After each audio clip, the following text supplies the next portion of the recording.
The air hung heavy with the scent of dust and decay, a fitting shroud for a once glorious empire. Pharaoh Ramses XI, a frail wisp of a man draped in the tattered remnants of royal finery, sat upon a throne as fractured as the kingdom itself. The very breath of the gods seemed to have abandoned this land, leaving behind a hollow echo of its former might.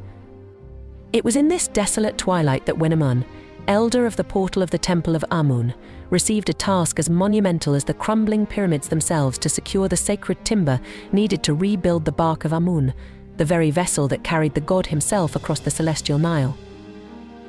Hope, a fragile flame flickering against a relentless wind, flickered in Wenamun's weathered eyes. He knew the journey to Byblos, a legendary city whispered to hold the cedars that would breathe life back into the ailing god's vessel, would be fraught with peril.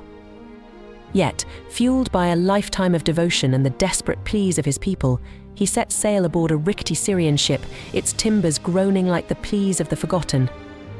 Fate, a cruel trickster with a taste for irony, wasted no time in revealing its hand. Aboard the ship, under the cloak of a starless night, a crewman vanished into the inky blackness, absconding with Wenamun's purse, a cruel theft that left him with a gnawing suspicion and a heart heavy with the weight of his dwindling resources. Dor, a once proud harbour city that had seen countless Egyptian ships laden with treasures, offered no solace. Wenamun's pleas for justice for the stolen goods fell on deaf ears, met with mocking laughter and dismissive shrugs. This was a stark reminder of their dwindling power, a bitter pill to swallow for a man who remembered the days when the mere mention of Egypt sent shivers down spines and caused heads to bow in respect. Undeterred, his spirit as resilient as the desert palms clinging to life in the scorching sun, Wenamun pressed on. With each groan of the straining ship and each passing day, Byblos rose on the horizon, a shimmering mirage on the vast canvas of the sea. Yet, as they drew closer, hope began to curdle into something far more sinister, a gnawing unease that settled in the pit of Wenamun's stomach. Finally, Byblos emerged from the mist, a city draped in an aura of mystery and guarded by a man of even more dubious character, Prince Zikabal. The air crackled with distrust as Wenamun presented his credentials, the worn papyrus a stark contrast to the opulent surroundings. Days, each one marked by eviction orders and a growing sense of despair, bled into weeks. Only the makeshift shrine he built to Amun of the road, a desperate plea for divine intervention, offered him any semblance of solace. Then, a twist of fate as unpredictable as the desert wind. A servant of Zikabal, seized by an ecstatic fit, declared that Amun favored the Egyptian envoy. This pronouncement, a whisper of the divine, brought a sudden shift. Zikabal, his eyes filled with a mixture of fear and avarice, softened his stance. Yet, the path to securing the timber remained treacherous, a viper's nest of negotiations that could turn deadly with a single misstep. Zikabal demanded a hefty price for the cedars, 6 shiploads of Egyptian goods, a stark reminder of their crippling decline. Wenamun, however, arrived empty-handed, a symbol of his nation's diminished power.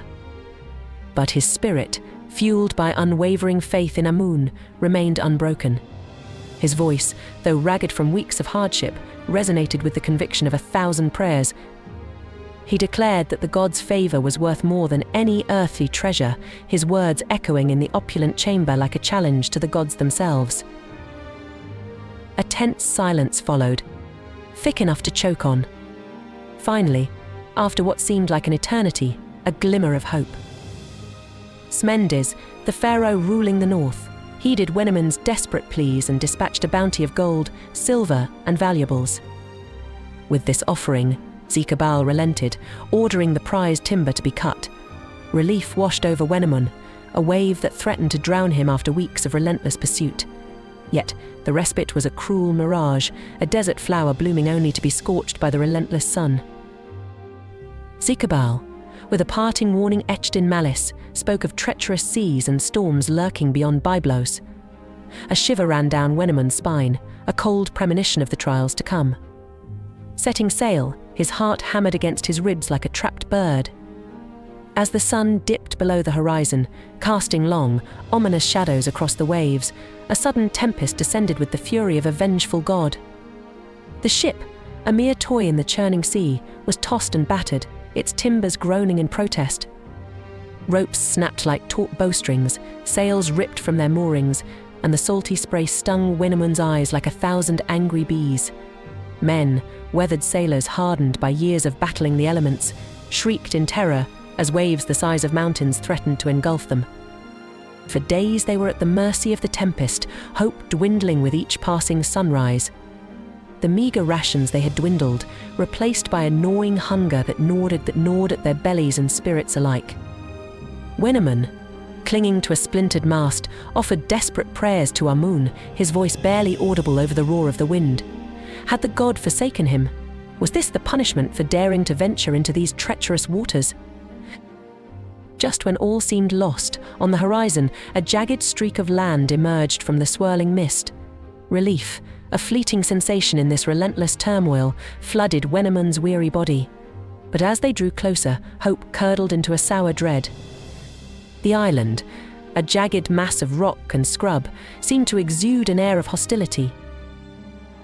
As the battered ship limped towards the shore, a band of fierce-looking warriors emerged from the undergrowth, their faces painted with war paint, their eyes glinting with a savage hunger. A guttural language filled the air, a cacophony of sounds that sent shivers down Wenamun's spine. Were these men allies or executioners? The landing was a brutal affair. The warriors, wielding crude spears and axes, swarmed the ship, their faces contorted in a feral rage. A desperate struggle ensued, the clash of steel and the screams of the dying painting a scene of utter chaos. Wenamun, ever the diplomat, tried to reason with the warriors, brandishing his staff of office and appealing to any shred of humanity they might possess. But his words were lost in the din of battle. Just as it seemed he would meet his end on this desolate island, a woman emerged from the throng, her dark eyes flashing with an unexpected authority. She pushed through the warriors, her voice cutting through the cacophony like a whip. The fighting ceased, replaced by a tense silence. The woman, adorned with elaborate jewelry and a fierce glint in her eye, approached Wenamun. Through an interpreter, who appeared from the crowd as if conjured by magic, the woman introduced herself as Princess Hatiba. She explained that the islanders, fiercely independent and distrustful of outsiders, had mistaken them for pirates. Seeing the desperation in Wenamun's eyes and the insignia of Amun on his staff, she offered him sanctuary. Wenamun, battered and bruised but his spirit unbroken, accepted Princess Hatiba's offer. He found himself ushered into a surprisingly opulent cavern, adorned with strange symbols and filled with the murmurings of a society shrouded in mystery. Here, amidst the flickering firelight and the wary glances of the islanders, Wenamun recounted his tale. He spoke of his mission, the decline of Egypt, and the desperate need for the sacred timber. Princess Hatiba listened intently, her expression unreadable. Finally, after a long pause, she spoke. Her voice, though translated, held a power and wisdom that resonated with Wenamun. She promised him aid, but at a price. The islanders, she explained, possessed knowledge of the celestial currents, a secret that could help him navigate the treacherous seas on his journey home. But there was a catch. The knowledge came with a price, a ritualistic offering to appease the sea god, a deity known for his fickle nature. Wenamun, desperate to return to Egypt with the timber, agreed without hesitation. The following days were a blur of strange rituals, chanted prayers in a foreign tongue, and the sacrifice of a white goat. Finally, the day arrived for Wenamun's departure. With the islanders chanting a haunting melody that sent shivers down his spine, he boarded a sturdy ship they had provided. Princess Hatiba, her face etched with a mixture of concern and respect, handed him a small pouch containing a strange, glowing stone. A gift from the sea god, she explained, to guide you on your journey. With a heavy heart, Wenamun set sail once more, the image of the island and its enigmatic princess fading on the horizon. The glowing stone pulsed in his hand, a beacon of hope in the vast, unforgiving sea. He had survived pirates, storms and suspicion, but would he finally reach Egypt, or would the gods have one last, cruel twist in store for him? The answer, like the churning sea itself, remained shrouded in mystery.